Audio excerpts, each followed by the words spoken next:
of names. This is a reckoning. Before there was a hurry-up offense, before Peyton Manning ever snapped his fingers at the line of scrimmage, before any of us knew what a 2-minute drill even looked like, there was a man from Slayton, Texas with a stubborn mind and a revolutionary idea.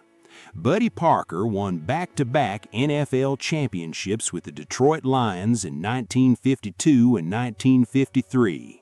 Think about what that means, back-to-back. In an era before the Super Bowl, before the salary cap, before any of the infrastructure that modern coaches take for granted, Parker built one of the most dominant teams in the history of professional football.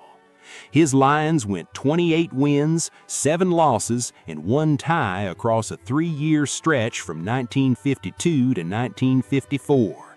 His playoff win percentage with Detroit sits at an extraordinary .671, still the second best in franchise history. He was also credited as the man who developed Bobby Lane into a Hall of Fame quarterback, and he invented the 2-minute offense, teaching Lane to rush his team to the line of scrimmage before defenses could set. That concept is now a fundamental pillar of modern football. Buddy Parker died in 1982. He was 68 years old. He never got his jacket. And for decades, very few people even talked about him. Buddy Parker has been a Hall of Fame finalist multiple times in recent years. He has been selected as a semifinalist for the class of 2026, but he is still waiting. A man who changed how the game is played at its most critical moments, still waiting. That is not a celebration. That is a quiet, ongoing tragedy.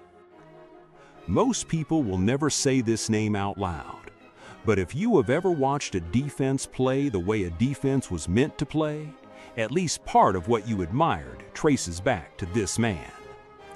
Bill Arnsparger was the defensive architect of the 1972 Miami Dolphins, the only team in the history of the National Football League to finish a season without a single loss, 17-0, a perfect season.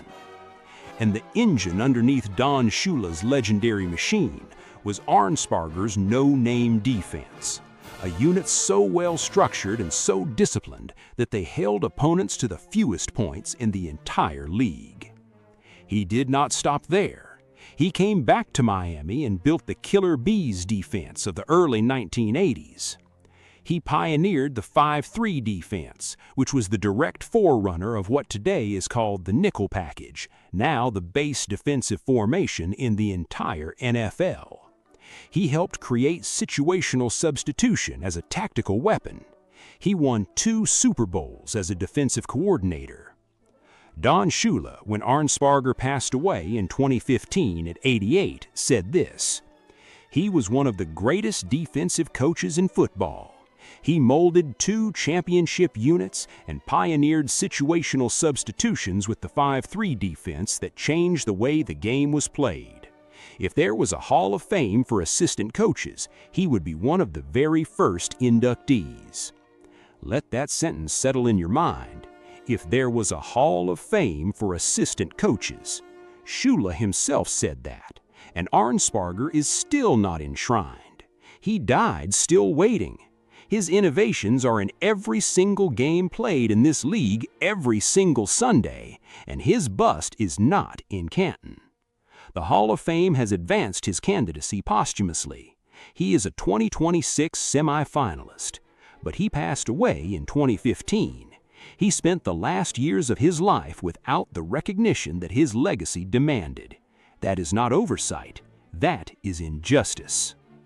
Imagine coaching for 22 years. Imagine winning 186 games. Imagine being named Coach of the Year 3 separate times with 3 different franchises. Not one team, 3. Now imagine that when your name comes up for the Hall of Fame, it barely causes a ripple. That is Chuck Knox. They called him Ground Chuck, a nickname born from his philosophy that football is won at the line of scrimmage, that you run the ball until the other team breaks, that toughness is a system as much as it is a mindset. He took over the Los Angeles Rams in 1973 and immediately won 5 consecutive NFC West titles, 5 straight. He is still the only coach in Rams history to lead the franchise to 5 back-to-back double-digit win seasons. Then he went to Buffalo. Then he went to Seattle. At every stop, he took franchises that were losing and made them winners. He led the Seahawks to their first playoff appearance, their first division title, their first double-digit win season. He was Coach of the Year in 1973 with the Rams, Coach of the Year in 1980 with the Bills, Coach of the Year in 1984 with the Seahawks. That achievement is almost impossible to replicate, and yet the Hall of Fame kept looking past him. Knox passed away in 2018 from dementia. He was 86 years old. Pete Carroll, who would later take Seattle to Super Bowls himself, said Knox was a true Seahawks legend and a man who had a great impact on so many. Jack Youngblood, a Hall of Famer who played under Knox, posted a tribute online, thanking his coach for the trust that allowed Youngblood himself to reach Canton. The man who put others in the Hall of Fame, still not in it himself.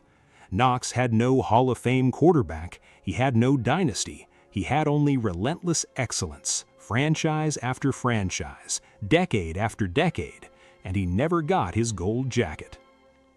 There is one number that defines Dan Reeves above all others, and that number is 9. 9 Super Bowls, as a player, as an assistant coach, as a head coach. 9 appearances on the grandest stage in American sports. That total has been surpassed by only Tom Brady and Bill Belichick. Let that register. Dan Reeves, a man who is not in the Hall of Fame, appeared in more Super Bowls than almost any human being who has ever lived. He learned under Tom Landry in Dallas, earned a Super Bowl ring as a player in Super Bowl VI, and then built his own legacy as a head coach. In Denver, he constructed a team around a young John Elway and took the Broncos to 3 Super Bowls in 4 years between 1986 and 1989. Elway himself said, "Dan had a lot to do with our success. I think when any head coach gets to 4 different Super Bowls with 2 different teams, it proves that he is a winner." And that is exactly what Reeves did. After leaving Denver, he took the Atlanta Falcons, a franchise with almost no winning tradition, and in just his 2nd season as head coach, led them to a 14-2 record and the franchise's very first Super Bowl appearance. That same season, he underwent emergency open-heart bypass surgery. He was back on the sideline coaching 4 weeks later. He won 201 games overall, including playoff games. He is one of only 9 coaches in the history of the NFL to reach 200 total wins. He won Coach of the Year twice with 2 different franchises. He died in January 2022 at age 77 from complications of dementia. He was never inducted into the Pro Football Hall of Fame. 9 Super Bowls, 200 wins, a championship pedigree that is almost unmatched in the history of this sport, and no gold jacket. Dan Reeves deserved better. Football owes him better. Here's an argument so straightforward it should not require a debate. George Seifert is one of only 12 head coaches in the entire history of the National Football League to win more than 1 Super Bowl. Only 12, in a league that has existed for over a century, with hundreds of men who have stood on sidelines and called themselves head coaches. Only 12 have won multiple championships.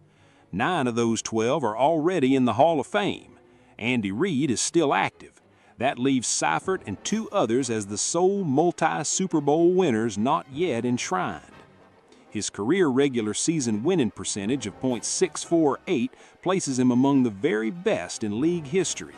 He went 10-5 in the postseason. He guided the 49ers to the best record in the entire NFL 4 times in 6 seasons. When he took over from the legendary Bill Walsh in 1989, people said it was impossible. They said the dynasty would crumble without Walsh. Instead, Seifert's 49ers went 14-2 and won Super Bowl 29 by the largest margin of victory in the game's history, 55-10. Then he did it again in 1994. But the quiet sadness of George Seifert's legacy is this: he spent his entire coaching career in the shadow of others. In San Francisco, the shadow of Bill Walsh. In the minds of voters, the shadow of the dynasty he inherited. He once said, "Maybe I was not the focal point, but I was part of it." That humility, that willingness to share credit may have cost him his recognition, because while other coaches fought for headlines, Seifert coached football, and he coached it better than almost anyone who has ever lived. Mike Holmgren almost quit football before it ever began. As a young high school coach in California, he started his career 0-22. 0 wins in his first 22 games. He was ready to walk away. The man who would go on to mentor Brett Favre, win a Super Bowl, revolutionize 2 franchises, and help build the coaching tree that produced Andy Reid, one of the greatest coaches in the history of this sport, almost gave up before the journey had started. He did not give up, and what followed was extraordinary. Holmgren arrived in Green Bay in 1992 and inherited a franchise that had missed the playoffs for most of the previous 2 decades. In his first year alone, the Packers won 9 games, a 5-game improvement. 3 years later, Green Bay won its first division title in 23 years. Then came Super Bowl 31. The Packers were champions again for the first time in 29 years. He then did it all over again in Seattle. He took a Seahawks franchise that had not won a playoff game in nearly a decade and transformed them into perennial contenders, culminating in their first ever Super Bowl appearance following the 2005 season. He is one of only 7 coaches to take 2 different franchises to the Super Bowl. His coaching tree alone should be a Hall of Fame argument. Andy Reid, John Gruden, Mike McCarthy all worked under him. Andy Reid has won multiple Super Bowls. That tree carries Holmgren's DNA. Holmgren was named a finalist for the class of 2025 and fell short in the final vote. He's 76 years old. He told reporters that a Hall of Fame induction would really mean something to him. He also said he wanted to be remembered not just as a coach, but as a teacher. That is exactly the kind of man who belongs in Canton. There are coaches who win, and there are coaches who change the game. Mike Shanahan changed the game.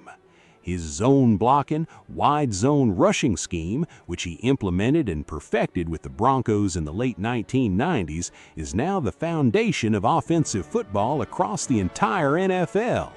When you watch the Kansas City Chiefs, the San Francisco 49ers, the Green Bay Packers, the LA Rams, what you are watching, in large part, is an evolved version of what Mike Shanahan created in Denver 30 years ago. His son, Kyle Shanahan, runs it in San Francisco. Sean McVay, one of the most celebrated offensive minds in the game, runs it in Los Angeles. Matt LaFleur runs it in Green Bay. They are all children of the same system, a system that Mike Shanahan built from nothing. And then there are the championships themselves. Back-to-back Super Bowls in 1997 and 1998 with the Denver Broncos. In 1997, his running back Terrell Davis rushed for 1,779 yards. In 1998, Davis rushed for 2,008 yards and 21 touchdowns, one of the single greatest seasons in NFL history. Shanahan built that. He designed the system that unleashed it. His overall record as a head coach is 178 wins and 136 losses. He won Coach of the Year. He reshaped how offenses think about the running game. Every Sunday across the NFL, coaches run some variation of what Shanahan drew on a chalkboard in Denver. And he is still not in the Hall of Fame. That is not simply an oversight. That is the Hall of Fame failing at its own stated mission. There is a photograph of Tom Coughlin on the sideline during the 2007 NFC Championship game in Green Bay. It was minus 23 degrees with the wind chill. His face is a deep, blazing red, nearly frozen. He looks like a man being asked to do the impossible. 2 weeks later, he won the Super Bowl. That image is Tom Coughlin in a single frame, a man who was always uncomfortable, always under pressure, always being underestimated, and always finding a way to win anyway. He built the Jacksonville Jaguars from nothing, from the very first day of their existence as an expansion franchise, and within 2 seasons had taken them to the AFC Championship game. He then coached that franchise to the conference title game again 2 years later. He was named Coach of the Year in 1996. Then came New York. He inherited a team with high expectations and an impatient fan base. He survived near termination. He held his team together through chaos, and in February 2008, he did something no one thought possible. He led a New York Giants team that entered the postseason as a wild card on a road only a team believed in itself could find, straight through to the Super Bowl, where they faced the New England Patriots, who had gone 16-0 in the regular season, one of the greatest teams ever assembled. The Giants won 17-14. It is widely considered the greatest upset in Super Bowl history. 4 years later, Coughlin did it again. Same opponent, same result. He is the only coach in NFL history to defeat Bill Belichick in the Super Bowl. He did it twice. Off the field, he founded the Tom Coughlin J Fund Foundation, which provides financial and emotional support to childhood cancer families. He named it after one of his own players who died of the disease. Tom Coughlin is a 2-time Super Bowl champion. He spent his career fighting for his players, for underdogs, and for families in crisis. He belongs in Canton. He never won a Super Bowl. Say that out loud. Let it stand in the room for a moment. Marty Schottenheimer never won a Super Bowl. Now let us balance that sentence with everything else. 200 wins. He accumulated 200 regular season wins as a head coach, which places him among the 8th winningest coaches in the history of the National Football League. He coached 4 different franchises: the Cleveland Browns, the Kansas City Chiefs, the Washington Football Team, and the San Diego Chargers. At every stop, he built winning programs. He made 13 playoff appearances. He coached 6 straight seasons of playoff football in Kansas City from 1990 through 1995. LaDainian Tomlinson, a Hall of Fame running back, played under Schottenheimer in San Diego and said this about him: "The best coach I ever had. I never went into a game with Marty as coach feeling like I was not fully prepared to win. He cared more about the man than the athlete. I will remember him more for the life lessons that he taught me." But there is more to this story than wins and losses. Marty Schottenheimer was diagnosed with Alzheimer's disease in 2014. He spent the final years of his life slowly losing himself, losing the memories of all the things he had built and all the men he had shaped. By the time old friends came to visit, he would ask the same questions over and over, not because he did not care, but because the disease had taken the connective tissue of his mind. When his former player, Harry Carson, visited him near the end, Carson was moved to tears. When Carson drove away, Schottenheimer stood watching him go and placed his right hand over his heart. That was the last gesture of a man who had spent a lifetime pouring his heart into other people. He passed away on February 8, 2021, at the age of 77. He was surrounded by his family. At Bill Cowher's Hall of Fame induction speech that summer, Cowher, who had played under Schottenheimer and learned from him, broke down in an emotional moment and spoke directly to the memory of his mentor. He said, "Marty, you did so much for so many for so long. One day, you will be in the Hall of Fame." That day has not come yet, but after everything this man gave to football, after every franchise he saved, every player whose life he changed, every game he prepared for with the dedication of a man who believed preparation was the highest form of love, after all of it, Marty Schottenheimer deserves that gold jacket more than almost anyone still waiting. On January 27, 2026, the sports world stopped. The Pro Football Hall of Fame announced its class of 2026, and Bill Belichick's name was not on the list. 6 Super Bowl rings as a head coach, 2 more as a defensive coordinator with the New York Giants, 8 total. Only Tom Brady, his own quarterback, has participated in more. He is the second winningest coach in the history of professional football, trailing only Don Shula. He holds 31 postseason victories as a head coach, an all-time record. He is the only coach in NFL history to be named to both the All-Decade team for the 2000s and the 2010s. He's on the NFL's 100th anniversary all-time team, alongside giants whose busts are already in Canton. Every single other coach on that all-time team is already enshrined in the Hall of Fame. Tom Brady's response to the snub was immediate and raw. He said, "I do not understand it. I was with him every day. If he is not a first-ballot Hall of Famer, there is really no coach that should ever be a first-ballot Hall of Famer, which is completely ridiculous. If I'm taking one coach to go out there to win a Super Bowl, give me one season. I'm taking Bill Belichick. That's enough said." Patrick Mahomes weighed in, LeBron James weighed in, Deion Sanders weighed in. The entire sports world looked at what the Hall of Fame had done and reacted with disbelief. The Pro Football Hall of Fame released a statement defending its process. One voter publicly admitted to choosing a team owner over Belichick, the very man who had delivered that owner 6 championships. The Hall of Fame warned that voters who violated its bylaws could be removed. But here is what cuts the deepest about this story. Belichick, who spent his entire coaching career building an image as the coldest, most calculating, most emotionally impenetrable figure in professional sports, took a phone call that Friday telling him he had been rejected. A man who cut legends without blinking, who dismissed greatness when it no longer served the team, who sacrificed relationships for competitive excellence, was on the receiving end of exactly what he had spent decades handing to others. The man who built the most dominant dynasty in the modern history of the sport, now coaching college football at the University of North Carolina at age 73, still waiting for the Hall of Fame to get it right. There is something profound in that, something almost poetic, not cruel, but deeply human. The game gives back what you put in, but not always on the schedule you expected. Bill Belichick will get in. Every reasonable person knows that.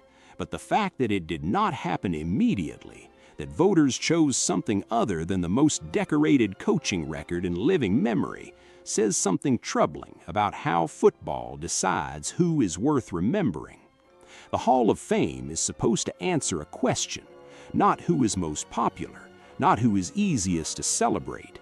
The question it is supposed to answer is this: who changed this game? Who made football what it is? Bill Belichick changed it. Mike Shanahan changed it. Mike Holmgren changed it.